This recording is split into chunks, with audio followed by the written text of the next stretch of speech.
Olá pessoal, tudo bem? Professor Diego novamente aqui com vocês. Hoje para falar a respeito de um filósofo amado por muitos e odiado por outros, né? Muito controverso. Na última década aqui, especialmente no Brasil, se fala muito a respeito dele. Tem se falado muito mal nos últimos anos em função do posicionamento ideológico do atual governo. O que nos compete aqui numa aula de filosofia para ensino médio, o que me compete enquanto professor? Tratar de modo neutro, preciso e conceitual a respeito de Karl Marx. Aqui a parte crítica a respeito desse filósofo, a gente pode na aula ao vivo comentar aqui quais são as principais críticas, o que normalmente se fala a respeito dele, quais são as formas, as tentativas marxistas feitas na história humana que não deram certo ou que deram certo na opinião de uns ou de outros, enfim, o que foi feito de errado ou de certo, tudo isso é válido, mas num segundo momento.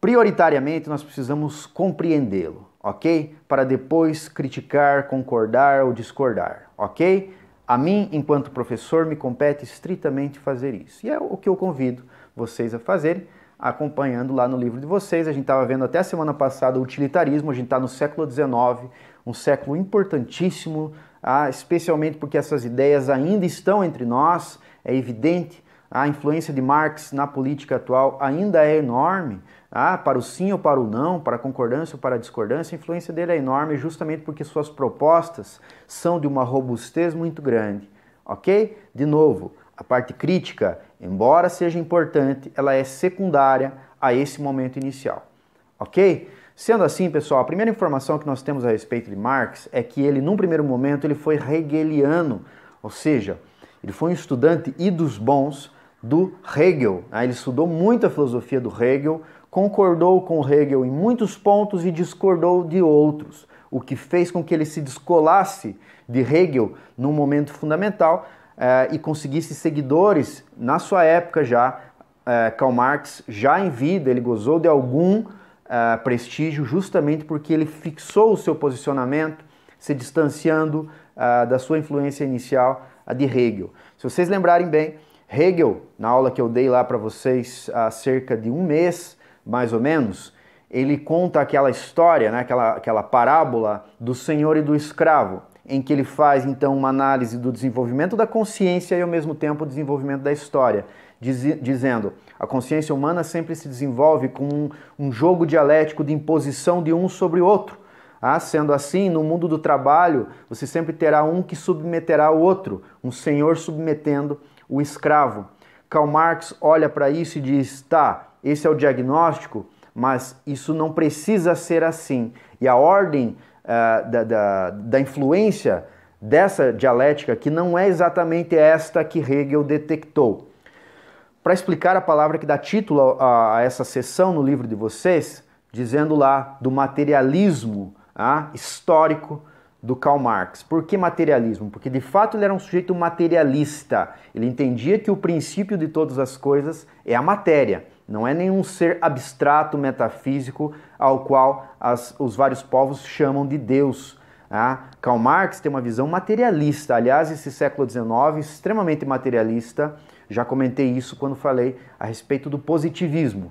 Mas o materialismo histórico é explicar o movimento da história, o desenvolvimento da história, então, a partir desse princípio material. Sendo assim, a primeira e grande distinção entre Hegel e Marx, Hegel vai dizer que as ideias influenciam no princípio material. As ideologias determinam aquilo que é o mundo material, o mundo econômico. Karl Marx vai dizer que é o contrário. As ideias estão submetidas à matéria. Ou seja, o mundo material, especialmente o mundo econômico, o trato econômico, o mundo do trabalho, vai determinar quais ideias. Sendo assim, o conceito de ideologia, muito importante para Karl Marx, vai determinar, vai dizer a respeito daquilo que normalmente mantém as coisas como estão. Sendo assim, a religião é um tipo de ideologia, a filosofia até então é um tipo de ideologia, o direito é um tipo de ideologia e assim por diante. Hoje nós falaríamos, a imprensa e assim por diante. Ou seja, tudo isso compõe um campo ideológico que nunca distorce, nunca desmente aquilo que o mundo material quer impor para as outras pessoas, ou seja, só confirma. Sendo assim, por isso que ele vai dizer aquela frase famosa, a religião é o ópio do povo. Por quê? Porque mantém o povo como num estado de rebanho, completamente de acordo com o estado de coisas já estabelecido por quem? Por aqueles que detêm os meios de produção, né? Na visão marxista. Ok, pessoal?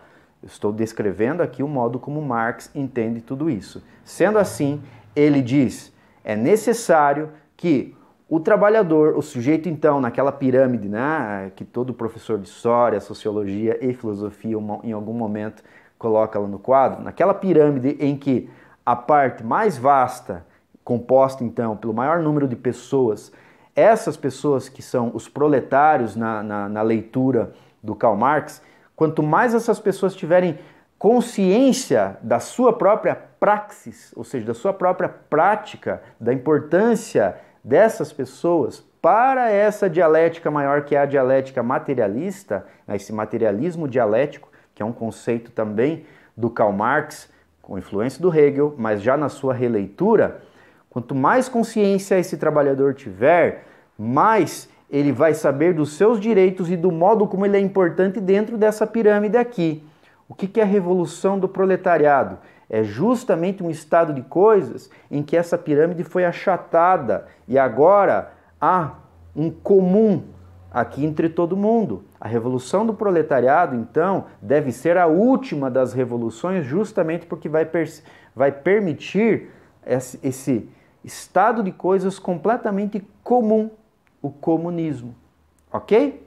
Tão mal falado nas últimas décadas, na última década aqui no Brasil, mas muitas vezes mal compreendido também por outras pessoas. A gente tem que também ir à teoria para tentar compreender do que ele está falando, ok? E aqui, de novo, né, pessoal, enquanto professor, estou simplesmente dizendo, a gente tem que estudar isso aqui para depois tomar um posicionamento. É só isso, ok? Existe uma frase muito famosa do Karl Marx que diz, trabalhadores do mundo, univos, justamente para dar essa percepção. Olha, vocês que estão aqui, se estiverem isolados, alienados um dos outros e da própria condição, é muito mais fácil de vocês permanecerem como num estado de rebanho. Por outro lado, com a união, né, e nos últimos 150, 200, 150 pelo menos anos, todos os movimentos sindicais e de trabalhadores, né, se estabelecem a partir desta leitura de Marx a respeito da ontologia do trabalhador, ok? E o que é o mundo do trabalho para o Karl Marx? Eu sei que em sociologia vocês veem também, né, e aí vocês juntam uma coisa à outra, tá? O mundo do trabalho para o Karl Marx, né, diferentemente do que o Hegel entendia, o Hegel dizia o seguinte, olha, quando você pergunta a si mesmo quem sou eu, é a sua autoconsciência que vai te dando essa noção. Vocês lembram lá? Autoconsciência de si, daí vai para o outro e é uma consciência do absoluto. E daí isso nunca termina. Isso para Hegel. Karl Marx vai dizer, não é bem assim. O ser humano é um ser social, né? Nas humanas essa expressão é muito assim, você encontra aos montes, né? O ser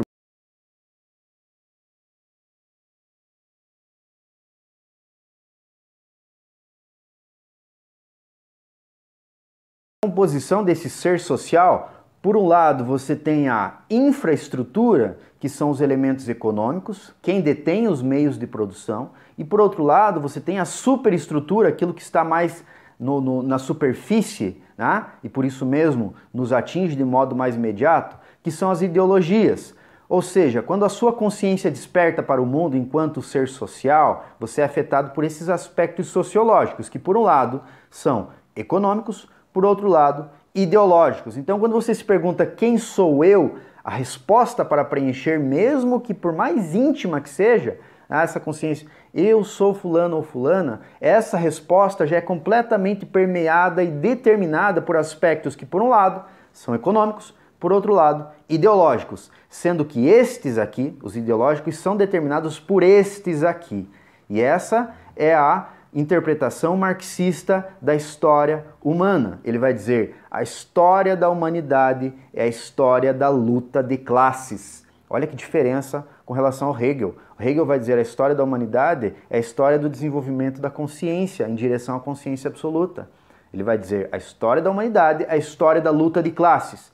Justamente porque você tem esses dois elementos, sendo que este aqui sendo determinado por esse. Daí a religião é ópio do povo mesmo, porque está a serviço disso aqui, de quem detém os meios de produção.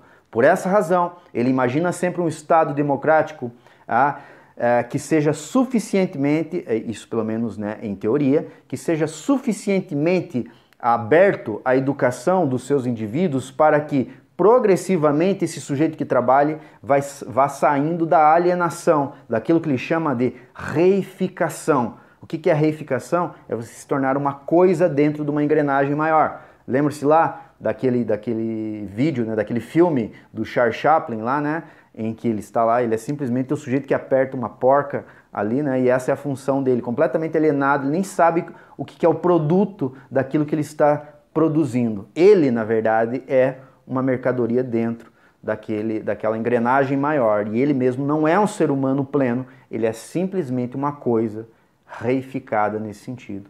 Essa é a visão de Karl Marx. Prepare-se então para a aula ao vivo.